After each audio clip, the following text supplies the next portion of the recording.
नमस्कार साथियों, मैं विनोद शर्मा एक बार आपका फिर से YouTube प्लेटफॉर्म पर स्वागत करता हूं। हमारी अभी तक इससे पहले 3 क्लास हो चुकी है जिसमें हमने ब्लड डिस्कस कर चुके हैं। अब हम रक्त परिसंचरण के अंदर दूसरा भाग हार्ट और तीसरा पार्ट रक्त वाहिकाएं के बारे में बात करेंगे। इससे पहले कि हम हार्ट या हृदय के बारे में बात करें, हम थोड़ा सा रक्त वाहिकाएं के बारे में जान लेते हैं कि रक्त वाहिकाएं क्या होती है, क्योंकि रक्त परिसंचरण तंत्र में जब तक हम रक्त वाहिकाओं को नहीं समझेंगे तब तक हम हार्ट की फंक्शनिंग नहीं समझ सकते। तो पहले बात करते हैं हम कि रक्त वाहिकाएं क्या होती है। ठीक है, तो रक्त वाहिकाएं बिल्कुल सिंपल भाषा में समझो आप, ये क्या होती है, एक पाइप नुमा संरचना होती है। जैसा कि आप सबको पता है, हमारे अंदर जो परिसंचरण तंत्र पाया जाता है वो एक बंद पाया जाता है, यानी कि क्लोज सर्कुलेटरी सिस्टम पाया जाता है। तो ये एक नली नुमा संरचना होती है, ठीक है, जिसके अंदर रक्त का प्रवाह होता रहता है। क्या होता रहता है? रुधिर। जिसके अंदर, जिस नली नुमा संरचना के अंदर रुधिर का प्रवाह होता है या रुधिर का परिवहन होता है, उसको हम बोलते हैं रक्त वाहिकाएं। इस शब्द को ही अगर आप समझोगे ना तो आपको समझ में आ जाएगा कि इनको रक्त वाहिकाएं क्यों कहा जाता है, क्योंकि ये वो नलीनुमा संरचना है जो अपने अंदर रक्त को वहन करती है या रक्त का परिवहन करती है। अब रुधिर वाहिका आगे 3 प्रकार की होती है। पहला आर्टरीज, दूसरा वेन्स, तीसरी कैपिलरीज। ठीक है, हिंदी में इनके नाम, आर्टरीज को बोला जाता है धमनियां,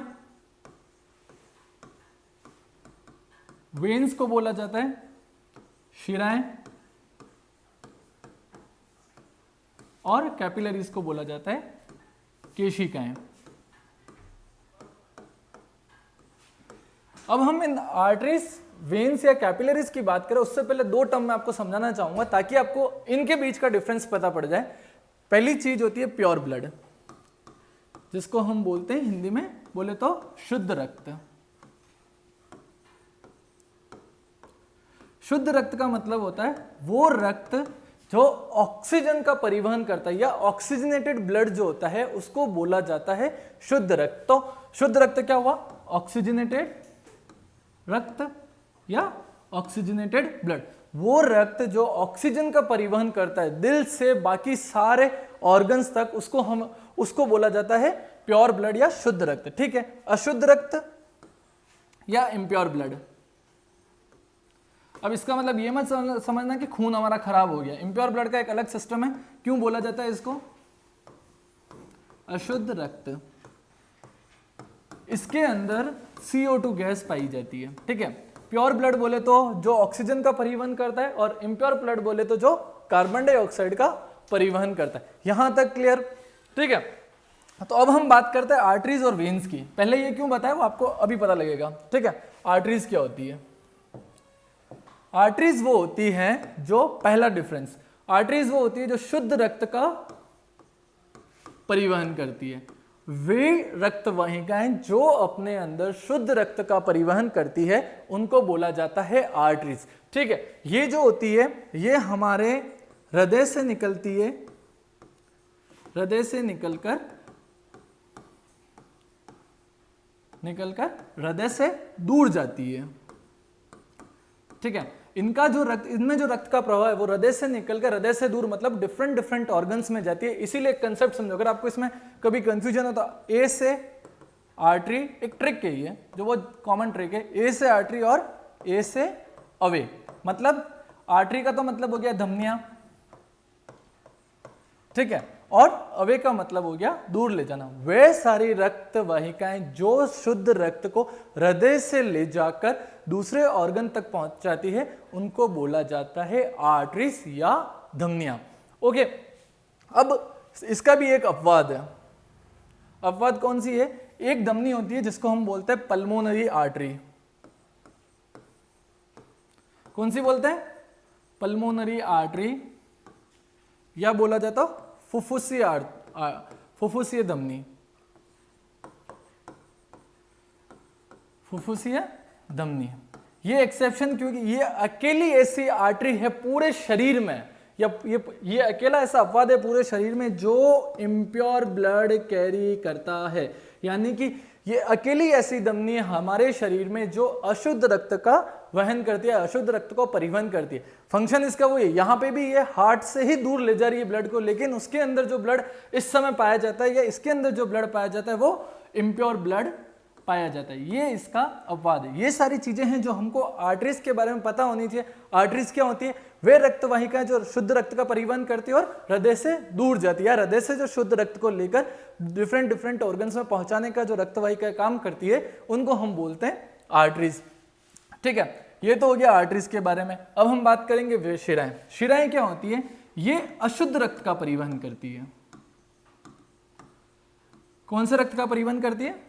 अशुद्ध रक्त का परिवहन करती है। जैसे आर्टरी शुद्ध रक्त का परिवहन कर रही थी, वैसे ही जो शिराएं होती है वो अशुद्ध रक्त का परिवहन करती है, और ये हमारे शरीर के विभिन्न अंगों से हृदय को रक्त की आपूर्ति करती है, जिसमें कार्बन डाइऑक्साइड युक्त रक्त पाया जाता है।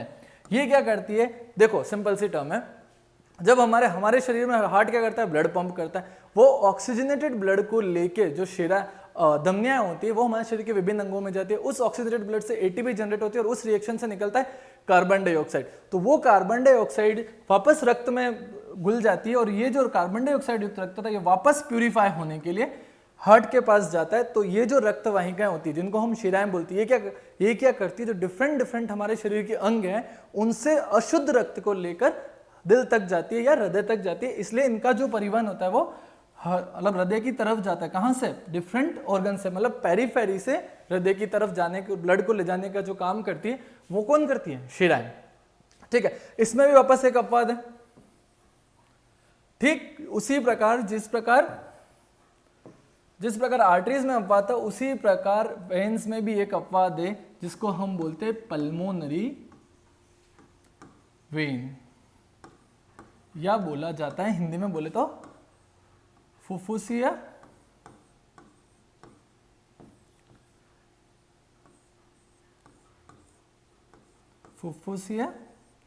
शिरा। ठीक है, जैसे सारी वेन्स इम्प्योर ब्लड कैरी कर रही थी, अकेली ऐसी शिरा या अकेली ऐसी वेन है जिसको हम पल्मोनरी वेन या फुफ्फुसिया शिरा कहते हैं, जो अपने अंदर शुद्ध रक्त का प्रवाह करती है या शुद्ध रक्त को परिवहन करती है। यहां तक क्लियर है? आर्टरीज और वेन्स में क्या क्या डिफरेंस है? आर्टरीज वो जो हमारे हृदय से रक्त लेकर शरीर के विभिन्न अंगों तक जाती है, और वेन्स वही मतलब अशुद्ध रक्त को हमारे शरीर के विभिन्न अंगों से लेकर हृदय तक जाने का काम करती है। अब तीसरी क्या होती है? कैपिलरीज। कैपिलरीज को बोलते हैं हम केशिकाएं। अब आप देखोगे जनरली आपने हमारे शरीर में नसें देखी होंगी, जो छोटी छोटी महीन बिल्कुल पतली पतली जो नसें होती है ना, उनको हम बोलते हैं कैपिलरीज। इनमें शुद्ध और अशुद्ध दोनों प्रकार का रक्त पाया जाता है।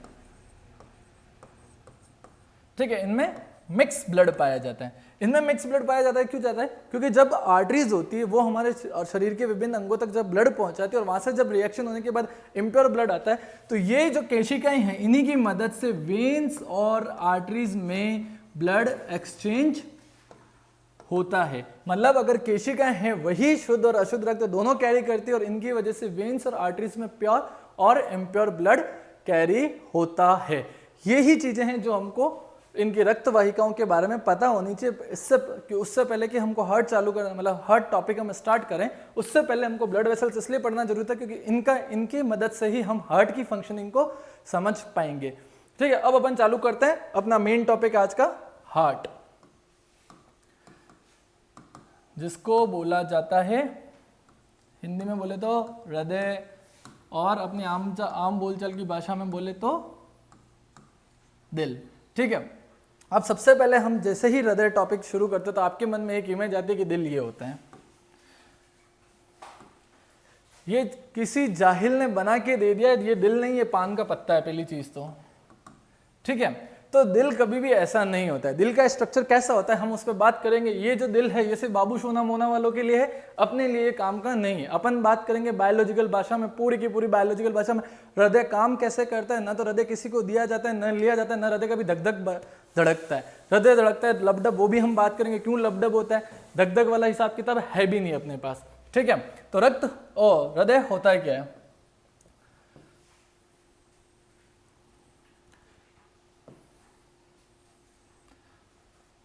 हृदय क्या होता है, एक सेकेंड है, जस्ट टेक्निकल प्रॉब्लम। ठीक है, ये रहा हमारा हृदय। ठीक प्रकार से देख लीजिए, आपका हृदय आपके शरीर में इस प्रकार का होता है, न कि इस प्रकार का। ये जो स्ट्रक्चर है ये होता है हृदय का, और ये एक बंद मुट्ठी के समान होता है। बंद मुट्ठी भी इस प्रकार की नहीं, अंगूठा आपके अंदर की साइड, और जिस तरीके से ये मुट्ठी बंद है, ठीक इसी तरीके से आपका जो हृदय होता है वो इस शेप का होता है। किसका आकार का होता है, तो यहां पर हम लिखें जो हमारा जो हृदय है वो किस आकार का होता है, बंद मुट्ठी के आकार का। आकार समझ में आया। हृदय का अगर आपसे आकार पूछे तो कौन सा होता है हृदय का आकार, बंद मुट्ठी के आकार का, न कि पान के पत्ते के जैसा। हमारे हृदय का जो आकार होता है वो होता है बंद मुट्ठी के आकार का। दूसरी चीज हृदय के बारे में जो हमको पता होनी चाहिए, ये एक मस्क्यूलर ऑर्गन है। मस्क्यूलर ऑर्गन मतलब ये मांसपेशियों से बना होता है। इसमें किसी भी प्रकार की कोई भी हड्डी नहीं पाई जाती है।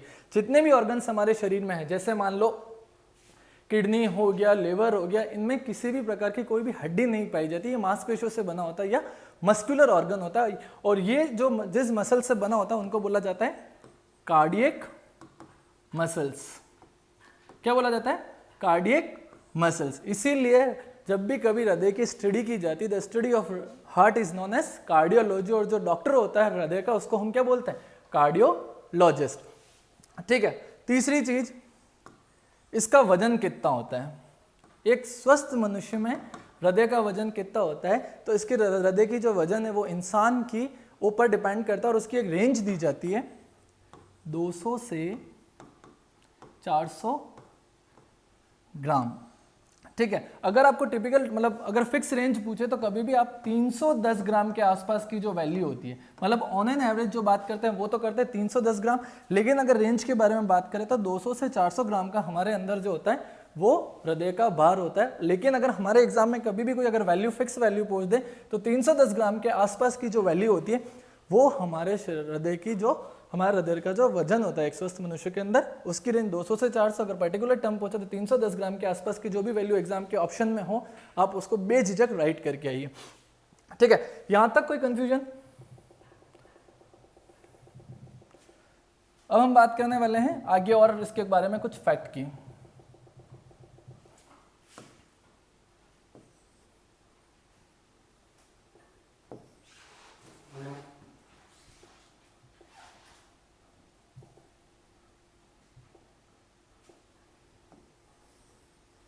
ठीक है, सॉरी थोड़ी सी टेक्निकल प्रॉब्लम होगी डिले के लिए, लेकिन हम आगे थोड़ा सा बात करने वाले हैं, कंटिन्यू करेंगे अपने टॉपिक। ठीक है, अब इसकी उत्पत्ति कहाँ से होती है, मतलब आपके हृदय में, आपके शरीर में हृदय बनता कहाँ से। ठीक है, तो उत्पत्ति जब भ्रूण अवस्था होती है तो उसमें एक स्टेज आती है जिसको हम बोलते हैं मीजोडर्म। क्या बोलते हैं, मीजोडर्म। ये जब भी भ्रूण विकसित होता है उसके तीसरे माह में एक अवस्था आती है जिसको हम बोलते हैं मीजोडर्म। तो मीजोडर्म से इसकी जो उत्पत्ति होती है हृदय की, वो मीजोडर्म से होती है। तो ये शब्द याद रखिएगा कि जब भी आपको पूछे कि हृदय की उपस्थिति कहाँ से होती है तो वो होती है मीजोडर्म से। ठीक है, यहां तक कोई दिक्कत। ठीक है, अब हम बात करते हैं हृदय का स्ट्रक्चर कैसा होता है। हमारे शरीर में जो हृदय का जो स्ट्रक्चर होता है वो 4 कक्षीय होता है। कितने कक्ष होते हैं इसमें, 4 कक्षीय। 4 कक्षों में इसको विभाजित किया जाता है। अब इस डायग्राम को देखिए, मैं आपको समझाता हूँ 4 कक्ष कौन कौन से हैं। देखो, जैसे एक इसको चौकोर में लेते हैं ताकि आपको समझने में आसानी हो। ये हमने हृदय को 4 भागों में डिवाइड किया है। ठीक है, अब इसको और इसको अपन कंपैरिजन करते चलते हैं। तो ऊपर वाले जो 2 होते हैं, ठीक है, ये ऊपर वाले जो 2 कक्ष उनको हम क्या बोलते हैं, आलिंद, या इंग्लिश में बोले तो एट्रियम। और नीचे वाले जो होते हैं उनको बोला जाता है निलय, या हिंदी में बोले तो इंग्लिश में बोले तो वेंट्रिकल्स। ये बहुत ध्यान से समझना, क्योंकि अगर ये समझ में आया तो ही हमारे रक्त और हृदय की जो फंक्शनिंग है वो आपको समझ में आएगी। ऊपर वाले 2 कक्ष क्या बोला अपन ने, आलिंद या एट्रियम। नीचे वाले दोनों कक्ष को क्या बोला, निलय या वेंट्रिकल्स। ठीक है, अब इनको वापस डिवाइड किया गया, इसने इनको वापस 2 कक्षों में डिवाइड किया। इसको बोला जाता है राइट एट्रियम, या फिर बोले हम हिंदी में तो दायां आलिंद। ठीक उसी प्रकार इसको लेफ्ट और बायां आलिंद। देखो यहाँ पे आपको मैं समझाता हूँ। जैसे इसको अपन ने 2 भागों में डिवाइड कर रखा है, ये 4 भागों में डिवाइड हुआ, ये रहा आपका, ये आपके दोनों रहे एट्रियम, ठीक है। इसमें अपन ने वापस डिवाइड किया कि दायां अलिंद बायां अलिंद, ठीक। नीचे इसी प्रकार से ये जो नीचे के 2 कक्ष हैं इनको क्या बोला, वेंट्रिकल्स, ठीक है। ये लेफ्ट वेंट्रिकल, ये राइट वेंट्रिकल, यानी कि दायां अलिंद और ये बायां अलिंद, ठीक है। तो यहां पर अब इसी चैम्बर को अपन बात कर रहे हैं, तो इस कक्ष को समझो। इसको क्या बोला गया, राइट वेंट्रियम, क्या बोला गया, राइट वेंट्रिकल या दायां निलय, और इसको क्या बोला गया, लेफ्ट वेंट्रिकल या बायां निलय। तो हमारे अंदर जो हृदय है उनको 4 कक्षों में डिवाइड किया, ऊपर वाले दोनों आलिंद और नीचे वाले दोनों निलय, इनको वापस 2 में डिवाइड किया, राइट एट्रियम और लेफ्ट एट्रियम, दायां आलिंद बायां आलिंद, वापस ये दायां निलय और बायां विलय। अब देखो यहाँ पे वापस इनको एक और जो लेयर है वो इनको ऐसे भी डिवाइड कर रही है, ठीक है। तो जब ये चैम्बर ब्लड से भरता है तभी इसमें ब्लड आता है, जब ये चैम्बर भरता है तब इसी में ब्लड आता है। तो यहाँ पर वाल्व लगे होते हैं, अगर आप यहाँ पर भी देखेंगे तो आपको यहाँ पर वाल्व नजर आएंगे, ठीक है। जो दायां आलिंद या राइट एट्रियम और राइट वेंट्रिकल के बीच में जो वाल्व होता है उसको बोला जाता है ट्राइकस्पिड।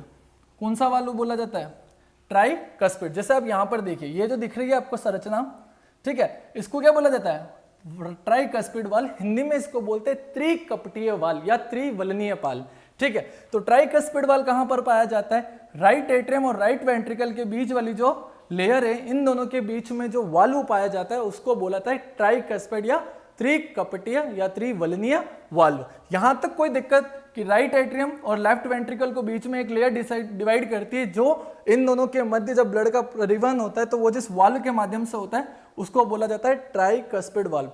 ये क्वेश्चन एग्जाम में हमेशा पूछते हैं या अधिकतर टाइम पूछा जाता है कि राइट एट्रियम और राइट वेंट्रिकल के बीच में कौन सा वाल्व पाया जाता है, तो उसको हम बोलते हैं ट्राइकस्पिड वाल्व। ठीक उसी प्रकार लेफ्ट एट्रियम या लेफ्ट वेंट्रिकल के बीच में जो वाल्व पाया जाता है, ठीक है, ये वाला जो संरचना है इसको क्या बोलते हैं अपन, बाइकस्पिड वाल्व, या फिर बोला जाता है मिट्रल वाल्व।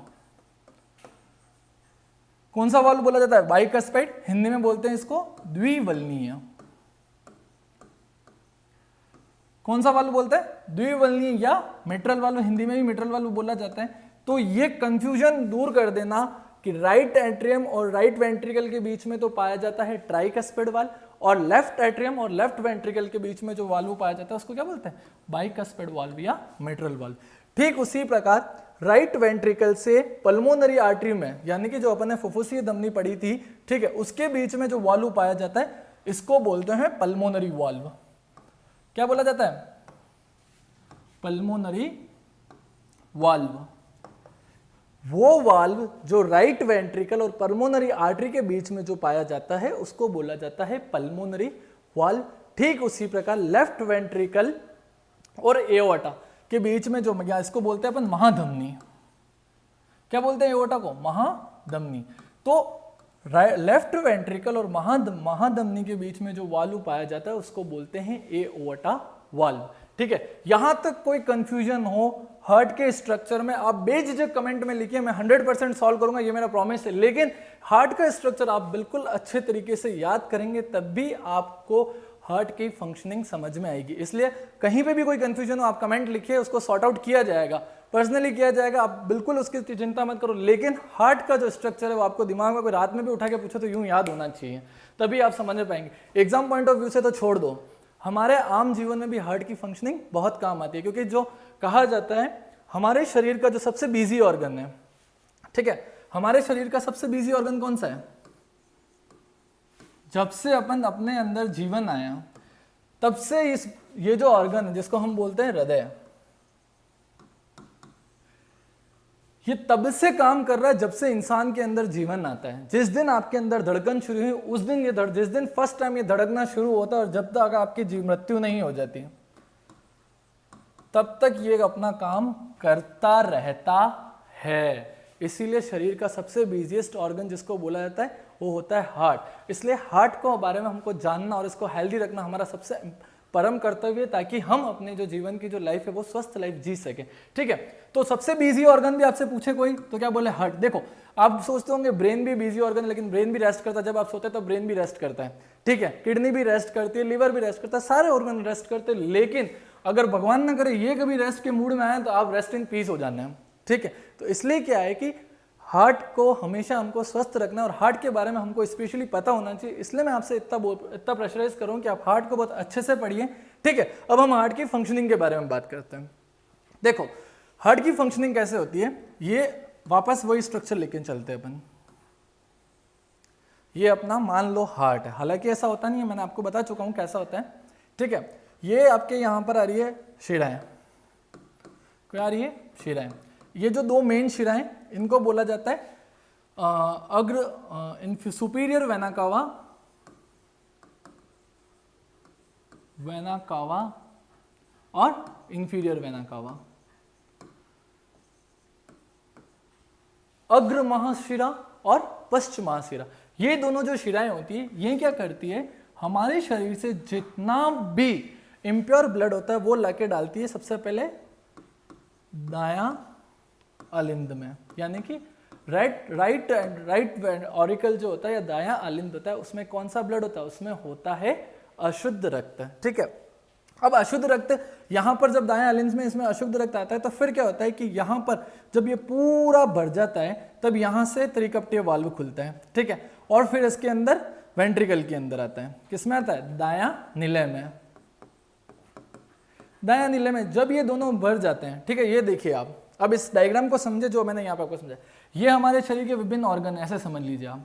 ठीक है, यहां से आपके शरीर का जो ब्लड है, जो इम्प्योर ब्लड है, ये ब्लू कलर का मतलब क्या है, ये इम्प्योर ब्लड है, रेड का मतलब ऑक्सीनेटेड, तो जो ब्लू वाला ब्लड है इसको बोला जाता है कार्बन डाइऑक्साइड युक्त ब्लड है। ये हमारे शरीर के विभिन्न ऑर्गन से जो इम्प्योर ब्लड होता है, इम्प्योर ब्लड क्या होता है वो मैं आपको बता चुका हूँ, इसीलिए पहले बताया था ताकि हमको ये सारी जो फंक्शनिंग है वो पढ़ने में आसानी रहे।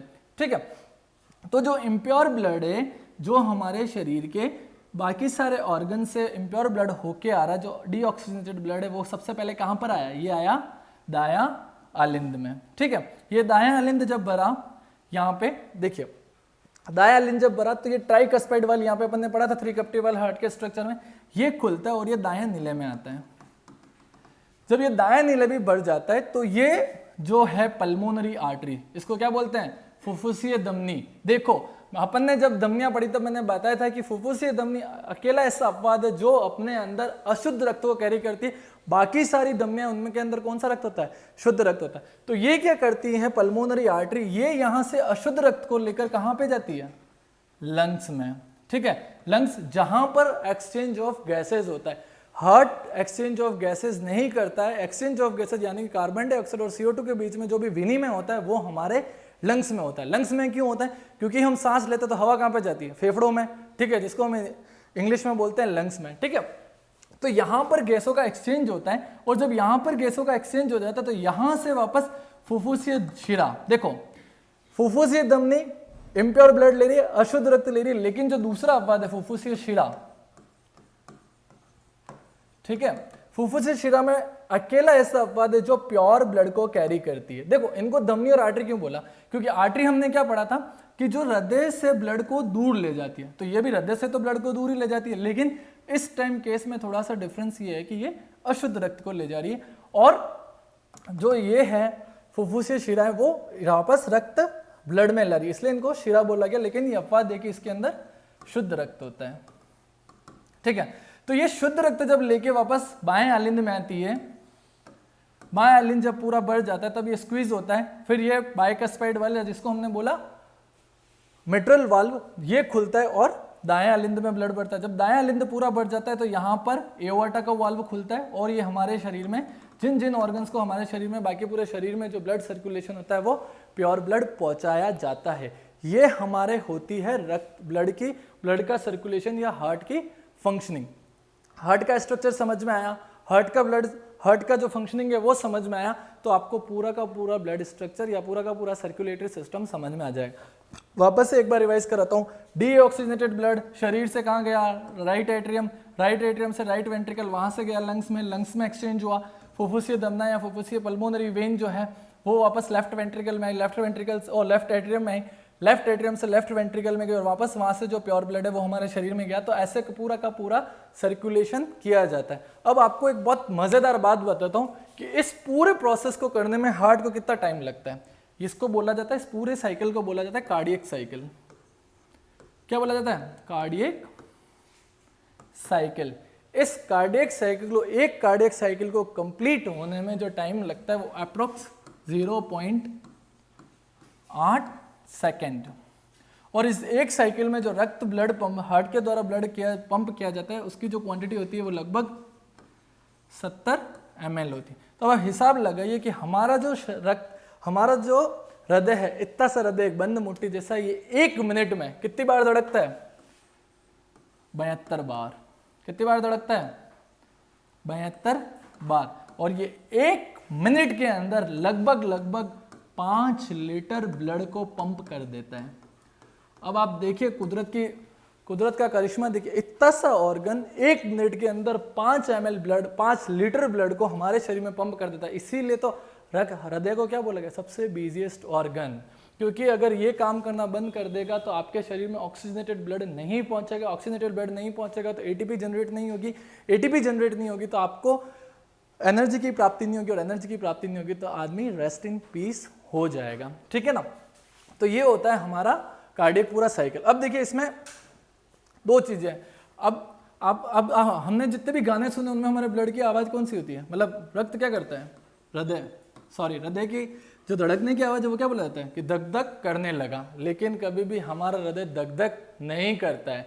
अगर आपने कभी अगर स्टेथोस्कोप से आवाज सुनी होगी, ठीक है, हृदय की आवाज डॉक्टर ने देखा हो कभी कान में लगा के यूं आपके यहाँ पे चेस्ट पे लगाता है, पीछे लगाता है, वो क्या सुनता है? वो जो आवाजें सुनकर उनको बोला जाता है, 2 आवाज आती है उसके अंदर, लब और डब। कभी भी अगर आपके पेपर में वैसे तो ऐसे सिले क्वेश्चन आते नहीं है, लेकिन बाई चांस आ जाए और धक धक हो तो भगवान के खातिर धक धक करिए मत आइयो। ठीक है ना? वरना वो अगर एग्जामिनर सटका हुआ हो तो माइनस में नंबर देके भेजेगा इसके लिए कि इतना बेवकूफ़ आदमी किसको ये ना पता कि हृदय आवाज़ कैसे करता है। तो लब डब की आवाज़ हमारे हृदय में की जाती है। और ये आवाज़ कब कब की आती है तो वो मैं आपको बताता हूँ। देखो, लब आवाज़ कब आती है? जब ट्राइकस्पिड और मिट्रल वाल्व, ठीक है, अपन ने ये पढ़े थे त्रिकपटीय और द्विवलनीय, त्रिवलनीय और द्विवलनीय वाल्व जब बंद होते हैं, ये दोनों एक साथ ही बंद होते हैं। ठीक है, ये हमारा हृदय था, ये समझिए। ठीक है, इन दोनों में जो ब्लड आता है ना वो साइमल्टेनियसली आता है और प्रेशर जो होता है वो साइमल्टेनियसली क्रिएट होता है, और ये दोनों वाल्व खुल के जब बंद होते हैं, ठीक है, तो जब जो आवाज आती है उसको बोला जाता है लब साउंड। ठीक उसी प्रकार डब साउंड कब आता है? जब पल्मोनरी वाल्व और यहाँ पे जो एओर्टा वाल्व होता है, ये दोनों जब बंद होते हैं तब जो आवाज आती है उसको बोला जाता है डब। तो आप अगर कभी भी स्टेथोस्कोप से किसी की भी आवाज, किसी की हृदय की आवाज सुनेंगे तो आवाज हमेशा हमारा जो हृदय जो धड़कता है कैसे लब डब लब डब लब डब, इस तरीके की आवाज होती है। ठीक है, अब बात करते हैं कि हमारा जो हृदय है वो इतना सॉफ्ट ऑर्गन है। ठीक है, तो इसको इतनी सुरक्षा कहाँ से मिलती है? तो जो हृदय होता है ना, इसके बाहर एक मेम्ब्रेन पाई जाती है। ये एक 2 लेयर वाली मेम्ब्रेन की वजह से सुरक्षित रहता है। ठीक है, ये अंदर अपना हार्ट रहता है, इसको बोला जाता है पेरिकार्डियम। क्या बोला जाता है? पेरिकार्डियम। और इसके अंदर, हृदय के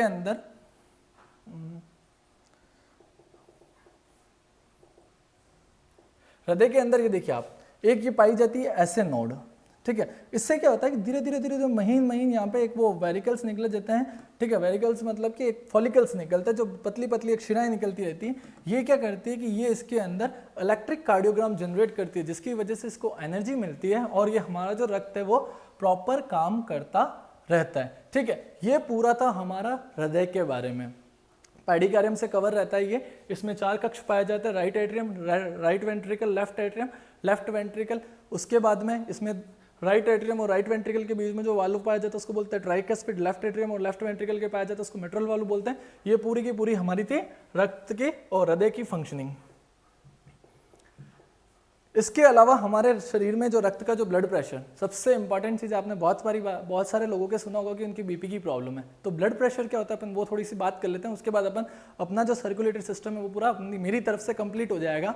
तो मैं बात करता हूँ कि ब्लड प्रेशर क्या होता है।